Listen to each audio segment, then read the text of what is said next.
It's you. It's really you. You gave him hell, did you? You're the champ, ain't you? You could well be the one.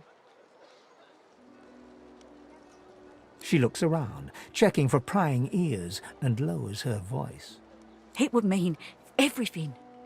The one will prove himself above all others. The one will become divine. You may be the one to save us all. There's only one thing to do. I've got to set you free. Your collar. Let me take it off. What a privilege on me! She manipulates the ring around your neck in several quick yet intricate motions. Off pops your collar, and a sense of relief swirls from deep within you. You hear me now. You get out of this place. You keep fighting. You become the one. And you think of old Nibora when it's all over. Don't disturb me again, unless you've seen me go. You have seen him? Tell me, where was he? And you're very sure it was him? She inspects the ring closely. This can't be. You said he was upon the beach, yes? I need to have a look myself. This simply can't be. The priest's jaws might be sewn shut with fishing wire, so harshly do they clench at the sight of beast. He speaks one clipped, precise syllable. Son. I'm not offended by the beast. No matter how foul that name feels to my lips. Just disappointed.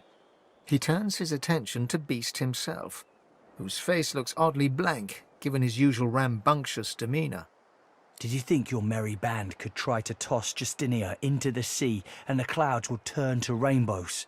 A storm of your making still rages, and whenever word of your deeds reaches our ears, lightning strikes. When your flunkies scream for revolution, I know what they're really screaming for, Beast. And I know it's dwarven blood being shed. Someone had to stand up to Justinia. Not all of us are like you religious types. You fold up your hands and pray. Like that's going to feed the hungry and bathe the young. I'm not given to prayer. I just get things done. I would sooner implore Duna to intervene than to leave behind a trail of crimson limbs for the innocent to clean away. The priest collects himself. His eyes still burn, but his words are ice. May the Seven bless you, Beast. Oh, is that really you? Little Yarrow girl. Grown up, flower-headed girl. What have they done? She looks at you with hatred etched deeply in the lines of her face. I didn't want any of this. Ha! I'd die 1,000 deaths before I'd see this go unpunished. She looks at her father and manages a small smile. As am I. There were always rumors about the Hammer. Dallas, that is. What she was doing with the prisoners she hauled off to her fortress. Why they never joined the rank and file thereafter. I suppose now I know. It's strange.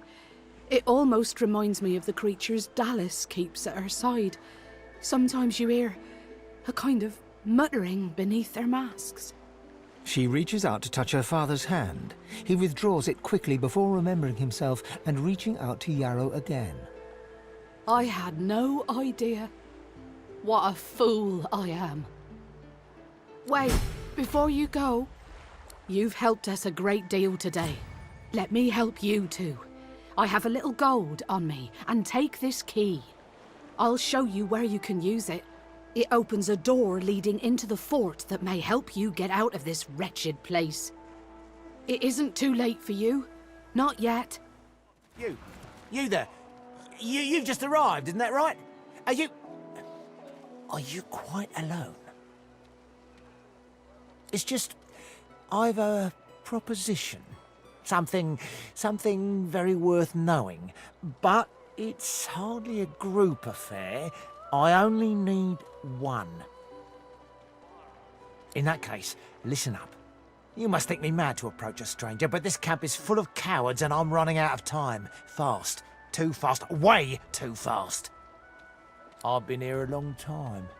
Longer than anyone else. People get taken sometimes. Some folks say they get cured. I don't know if I believe it, and I don't want to wait and find out. I have a way out of here. It won't be easy, and I need a partner. Just one. Are you interested?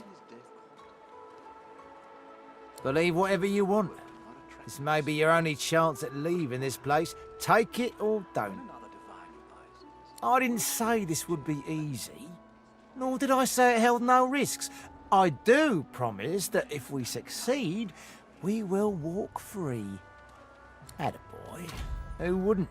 Finally, someone with a little sense around here. The plan's simple, completely foolproof. I have a spell that I can use to teleport you right out of here. I can't use it on myself, but with your help, we can both get out of here. There's an artifact that you can use to teleport me out of this place. Then I can use my spell to free you in turn. This item, though, it's in quite an unfortunate location. Well, I certainly got lucky with you, didn't I? The way out's nice and secluded. It starts in a little hidden alcove on the beach. Give me your map. I'll show you where to go. And hurry! Not a tick of the clock to spare! Perfect. Now, teleport me down to the ledge behind me near the tree stump. I'll bring you right after. Oh, we're almost free. Can you taste the ale? Oh, the scent of home. Even the air smells better here above that pit. Thanks for the help, and good luck getting yourself out. Looks like it's just you and me, Stumpley. The sturdy raft bobs in the canal's gentle current. We made it out. Good. Better get a move on to safety before anything spots us. He gives you a searching look. Trust's more valuable than coin round here. You helped me, so I hope I'm making the right choice in trusting you. You need a place to lay low for a while. I know a safe enough place. My friends there are all in pretty bad shape, but it's safer than out here, that's for sure. Oh, they're seekers. Don't know what that really means, come to think of it. They're kind, though. Magisters kicked them something fierce, but still they gave me water and bread and shelter when I needed it. Not for long. The Magisters have a boat close to here, see? The Lady Vengeance. Good name, since my friends are going to capture her and sail us far away from here. Only thing stopping us is those Shrikers the Magisters have. But as soon as we build up some weapons, we'll take the fight to them for a change. Hans shivers as he glances fearfully into the swamps. Abominations. Once sorcerers like us. But not so lucky. Magisters found some way to turn them into living weapons against us. Don't ask me how. I've nightmares enough already. You won't stumble across it in the dark, I'll tell you that. It's well concealed from prying eyes. But here, hand me your map and I'll mark the way. Careful where you tread. They don't notice me, most of the time. But I wouldn't lay any bets on your chances. Beasts, spectres, bones, even void-woken sometimes. Seen things in here I've never even read about in fairy tales. Even saw a winter dragon once, but I make sure nobody sees me. No offence, but I'm safer alone. I'm small. Quick, too. I can take care of myself better than anybody. Used to it by now. If you make it, ring the bell outside and tell Bahara I sent you. She's not quick to trust strangers. I'm heading there now. I suggest you do the same. Good luck. Really. You take a deep breath.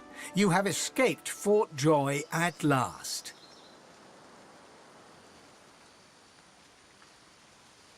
How lovely. I could really do with a banquet right about now. No one amongst you is a gourmet chef by any chance. Well, blessings be. I am most grateful to have traded a sunny seaside for a dank swamp. It's easier to hide in the wilds. Let's get under cover first. Out of the prison camp into the bog. You watch my back, I'll watch yours. That's us one step closer to freedom. Listen, you can hear the sea calling. The walls we leave behind, and a wilderness awaits. Just the way I like it. The cat purrs loudly as it curls itself around your ankles. Thank you for freeing me from that awful place. The air is so much clearer here, wild and free, just like me. And I remember who I am now, a wizard's cat.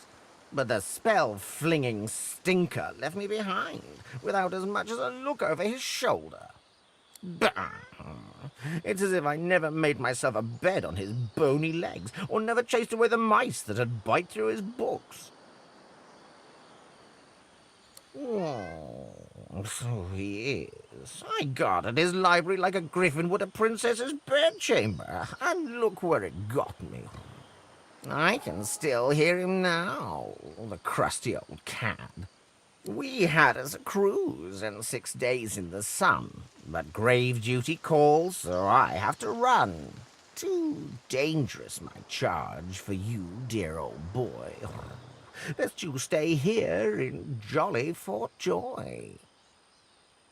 Yes, where they roast your bottom over a grill. That'll teach him to leave me stranded among those red robes with their prickly magic sticks. No, it's quite clear to me that you are much more worthy of an honest cat's company. You just call for me and I'll be there, all cuddles and claws at your service. As you near a figure clad in old blackened armor, Sibyl takes your hand and gives it a squeeze. I've a feeling yonder creepy crawly is the lone wolf I've been looking for. You wouldn't mind if I asked him a few pertinent questions, would you? I'll do my very, very best. Sibyl addresses the solitary figure. You hear but whispers and hisses in return. Just when you think a fight is about to break out, Sibyl's words seem to sway him into submission. He speaks uncomfortably. She listens, her face hard and pale. His name, you overhear her insist. Roost, he croaks. And with that, the interview's over. Come, let's go. I have what I came for. I found out who abducted me, who delivered me to the Master. I'm going to find the man who did that, and we're going to get mightily reacquainted. Loping up behind you, Ifan leans in to whisper in your ear. Let me do the talking here. This one's expecting me. The hooded man exudes an aura of restrained menace. As he raises his head to speak to Ifan, the hood falls back, revealing the gleaming bone visage of an undead. They speak in urgent whispers. Suddenly, the undead's bony claw pulls an elaborate crossbow from seeming thin air. It appears to be enveloped in misty shade. He proffers it to Ifan, along with a single rank-smelling arrow. Before you know it, the crossbow and arrow are tucked away in Ifan's backpack, and the conversation ends with a curt nod on both sides. Ifan knocks the crossbow with an arrow. He hoists it up to his shoulder, a satisfied smile brightening his face as he stares down the shadow-swirled stock. Raising an eyebrow, he holds it out for you to try. Care to fire the first arrow from Shadow's Eye? The arrow soars long and far, whistling a dusky tune as it flies against the breeze. It hits the target dead on, fletchings quivering with the impact. Ifan whistles a matching tune and gives you an admiring glance as he takes back the crossbow. Knew you had it in you. A good weapon's one thing, but there's nothing on Riverland like a good companion. His beard twitches as he fights to hide a laugh, but it barks free anyway. Good. We'll need a sense of humor to get much further than this. Let's go. We'll be harder to track if we keep in motion. He spins on one heel and begins to stride onwards, keen eyes scouring the environment for any dangers. He turns to wave you along, eyes glittering in the swampy gloom. The hooded man exudes a restrained menace that near matches your own. As he raises his head, the hood falls back, revealing the gleaming bone visage of an undead. Be not frightened of me, delicate-fleshed one. There's far worse than my bite in this quagmire. Perhaps I can even offer some aid, if you've the coin. Do you desire trinkets from the ancients? For the smallest of costs, I'll tell you. Barely a trifle. With a horrific rasp of bone scraping against bone, he bows low before you. Call me Zalaskar. Naught else concerning me is yours to ask. My business is my own, and none of it yours. You look like a one to know already. There's source in you. I can smell it. I can feel it pulsing with every beat of your fragile heart. There's ones like you close by, the Seekers. I came here with them, but Magisters sank their ship. Sorcerers, like yourself, seek them out and you might find what it is that they seek. The ones that live still, cowering in some shrine in the depths of the swamp, twiddling their bleeding thumbs. If you're lucky, maybe you'll find them before something else finds you. He spits something dark and viscous onto the earth. You notice the little horror wriggling deep into the soil. If the little Seekers manage to steal the Magister's ship, the Lady Vengeance, maybe I'll find a way on board. Worry not about me. I have my methods. Worry for your own self. Why, the undead, of course. We rise. We rise. There is a stirring. Have you not felt the whisper of the grave upon the winds? The covenant will be fulfilled. Glashel demisht vmashtim. Zalaskar chuckles unpleasantly. Not for you to know now. Worry not, short-lived one.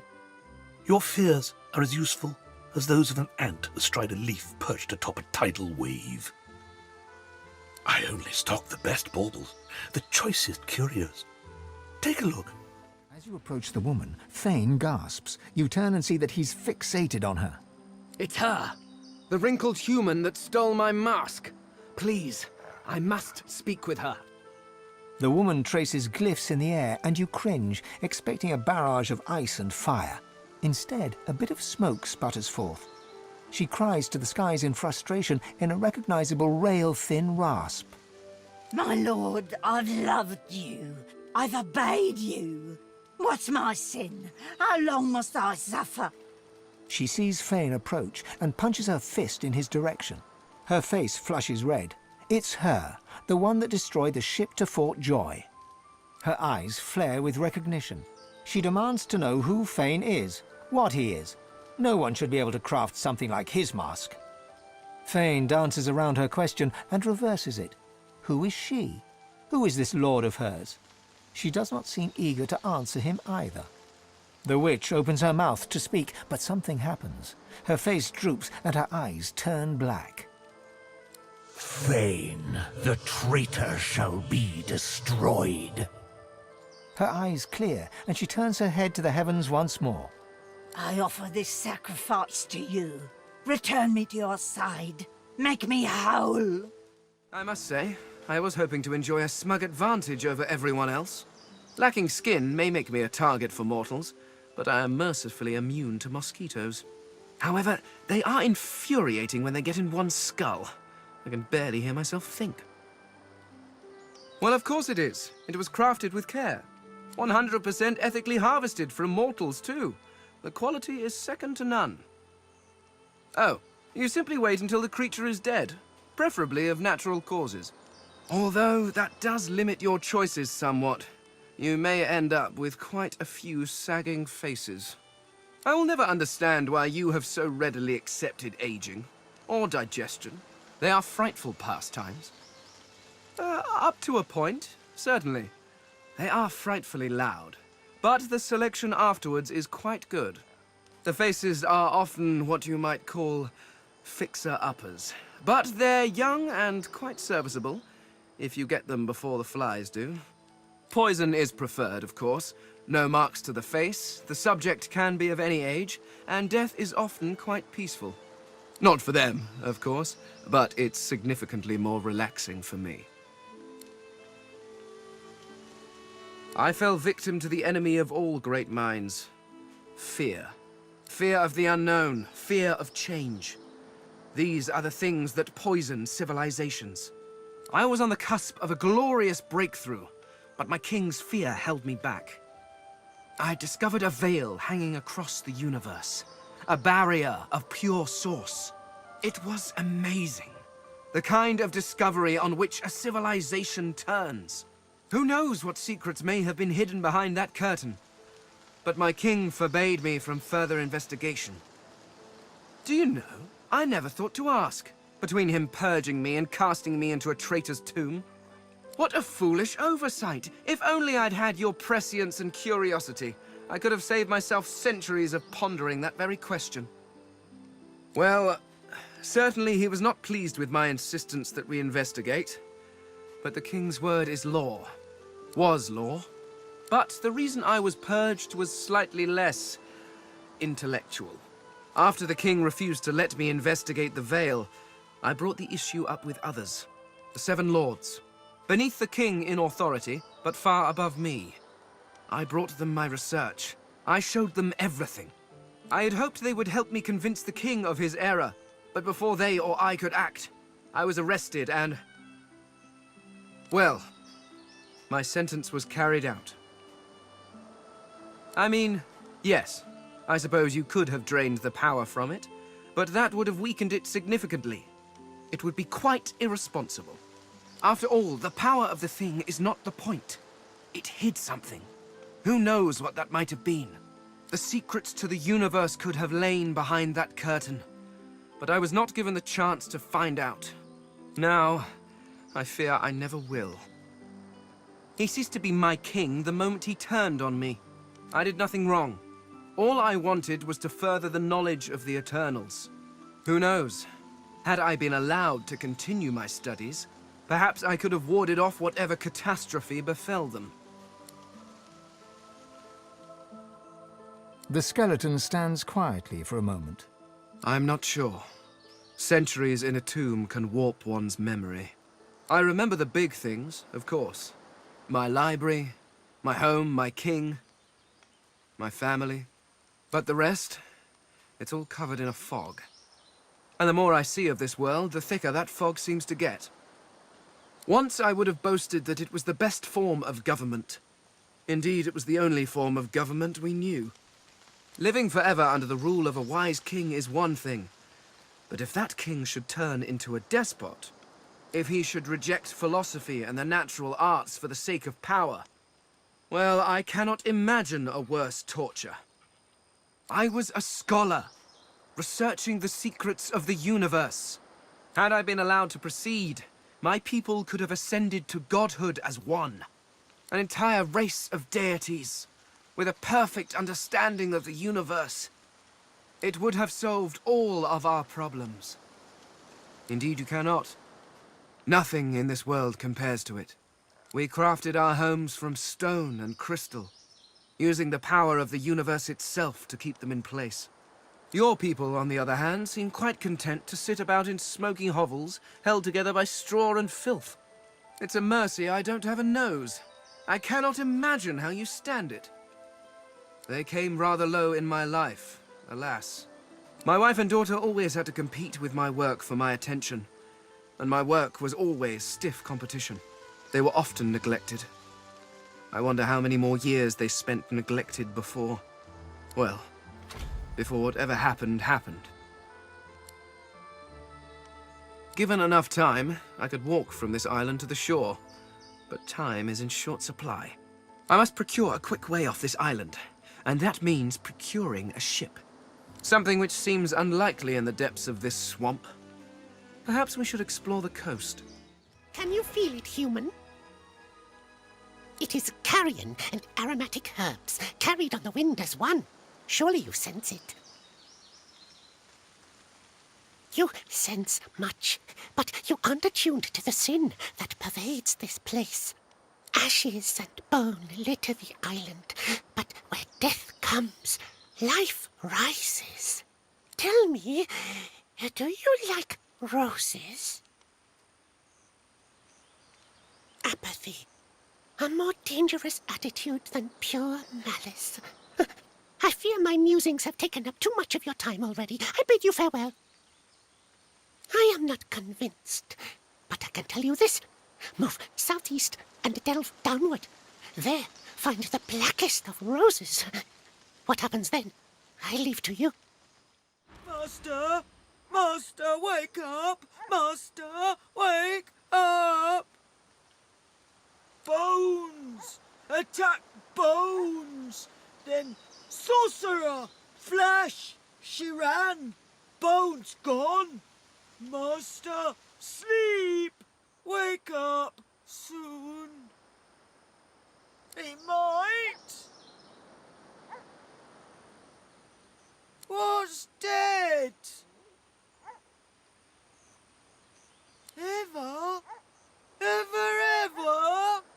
The dog is blinded by its muzzle, but it turns its face toward you, waiting for your answer. As she considers your statement, her nostrils start to twitch. She lifts her head and takes a long drag of the air around her.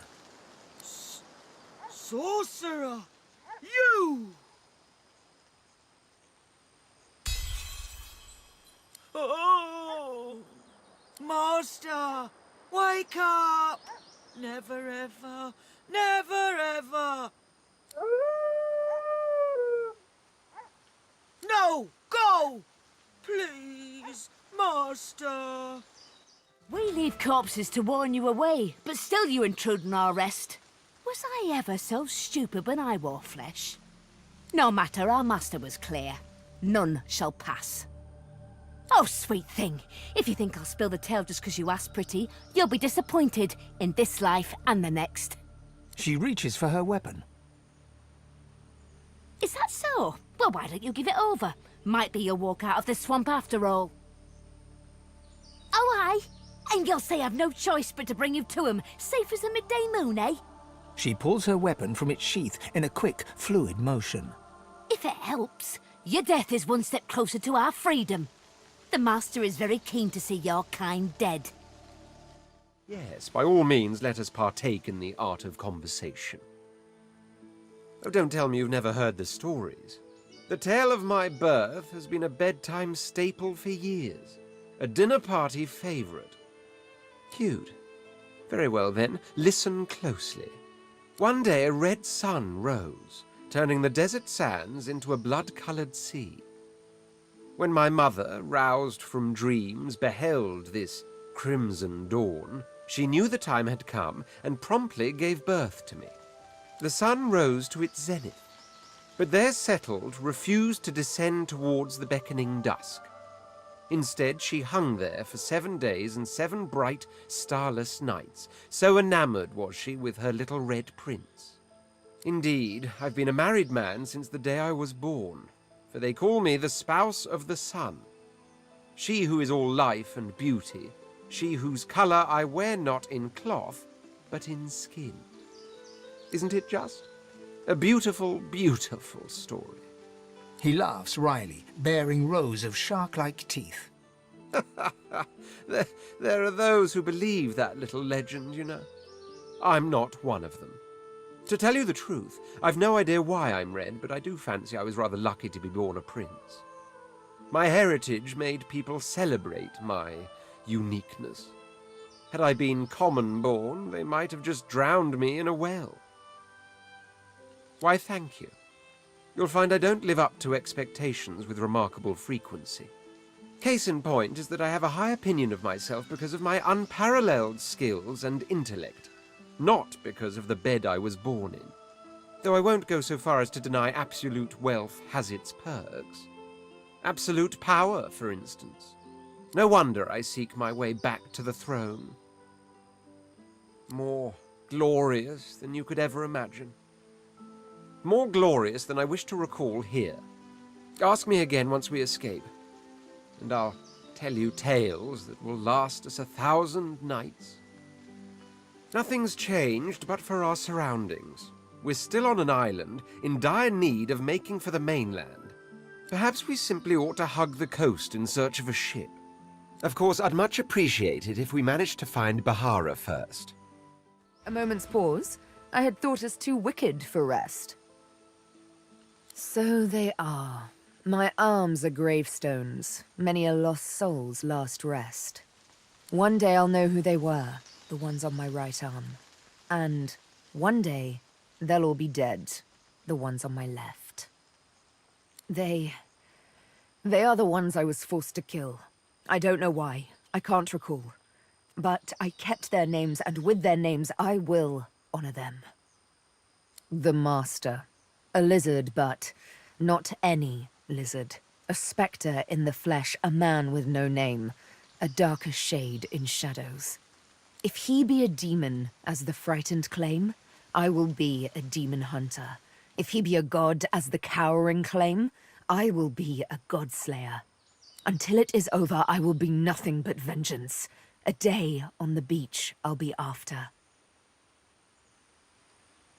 She returns your smile, though you can read the skepticism in her eyes. A lovely little promise to make. A thorny one to keep. We'll see how bloodied you're willing to get to pluck the one rose lost in a forest of daggers. Still, I do appreciate the sentiment. Those are the breadcrumbs, torn and tossed aside along the long road to the Master. They are inconsequential, candles snuffed out by a brighter flame, if I do say so myself.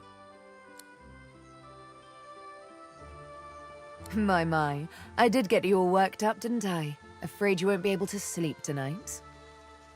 She pulls her hand away, quickly and violently, as if bitten by a snake. No, it's fine. I don't know why I did that. I suppose I'm a bit skittish from time to time. Skittish like a cat that's seen too much unkindness. You see, there's triplets in my mind. The woman I am, the woman I must be, the woman I long to be. Like all sisters, they do tend to be at odds with one another. From time to precious time.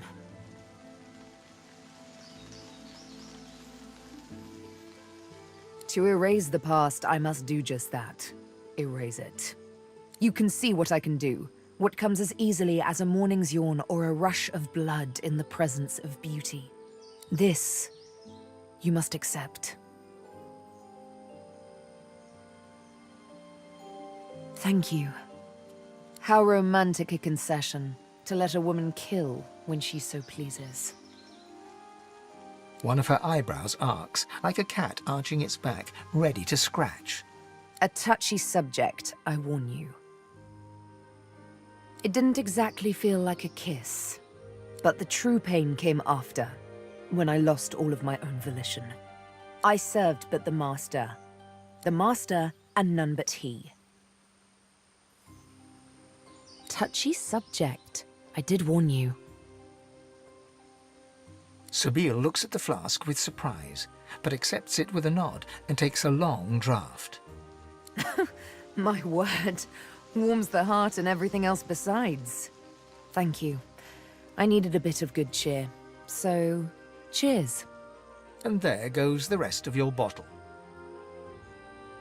Unless you love the idea of a life knee-deep in swamp water, I suggest we look for a ship. Out of the frying pan and into... You know what? You've heard that one before, so let's try a new one. Shite's all mucked up. Yeah, seems more to the point, doesn't it? Aye, the right enemies. I ain't saying I'm some proper role model, but you show me anyone whose heart ain't soaked in shadow and they'll have enemies.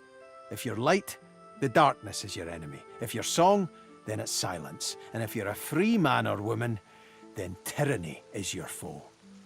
You've got enemies, haven't you? Doesn't... not... Beast's brow twists into knots. Well, I'll just have to take your word for it. Well, it just so happens that getting off islands is my speciality. I'm like the Aeolus of escaping islands. Get it? Aeolus! No? Fine, you get the gist though. So, here's the thing. Where there's a sea, there's boats. Boom. Simple as that. We'll find one docked, or one will sail by, and... Well, as you probably figured, I'm good at stealing boats. I'd say we should stop to talk, but I'm swamped. Sure thing, Chief. What's up? She bats her eyelashes coquettishly over black eyes in grey sockets. Just for you, Chief. Okay. I don't. Look, I know it was bad, okay? I know. You don't have to tell me. I'm sorry. I just want to move on. The air out here's a damn sight better than in Fort Joy, eh? Seeming surprised, Ifan gladly takes the drink from your hands and downs a hefty glug. Ah, that hit the spot. He holds the flagon out to you. The alcohol hits you like the void itself. Your head spins and your feet feel unsteady. Suddenly, being stuck in a prison ruled by the despotic order doesn't strike you as the worst way to spend time. This reminds me of sharing Rotgut with Roost and the boys back at camp. Wish they weren't so far. So tell me, if we weren't stuck here, what'd you be doing with your time? And what better adventure could there be than the one we're on, eh? Relic of Flame. That brew went straight to my bladder. If you'll excuse me. A severed head sits rotting on a stick. The last vestige of an ear juts from above its too prominent jawline. A fly buzzes about its nose. Its eyes open. It looks at you. When it speaks, it struggles to move its impaled jaw. I don't know who you are, but hear this. Don't open the chest. Don't open the chest. Whatever you do, don't open the chest. Help! Help! Just don't open the chest. That'll help. Also, you look like a good sort. Could you scratch my nose? The severed undead head looks at you with puppy dog eyes. You're touched and revolted. You lean across and scratch the dead head's nose. Skin sloughs from the nose onto your finger. You shake it off. It won't come off. Pretending to pat the man's head, you wipe your finger in his hair. Oh, thanks very much. That's better. That's better. But that doesn't mean you can open the chest, 'cause you can't. Same old story, usual story. Made the mistake of being a good and proper worker. Was a professional. Lost my head for it. Or as it turns out, lost my body. My body. The rest of me. We were maze builders. We built mazes. We constructed leather boots. Back of Rex himself said the one with the goggles was the best maze ever. Right before he cut off our heads. Oh no, he don't. A master maze builder does not give away the king's secrets. My lips are filled. My lips. I'll say nothing is what I mean. So, mind you, several of our cousins survived the family bloodbath, bloodbath, massacre, slaughter. So he's not all evil. Anyway, doesn't matter. We have a code. We are master maze builders. We construct the finest labyrinths. We do not give away our secrets. Do your worst. The head closes its eyes. The conversation is over. I say you don't open the chest. I had things like exploding things. We all look the same to you, do we? One head's as good as another, is it? Oh, that's just lovely.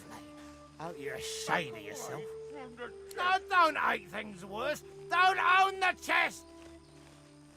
If you own the chest, I had things like... Not nice things. I had things. See those owls? Lobs?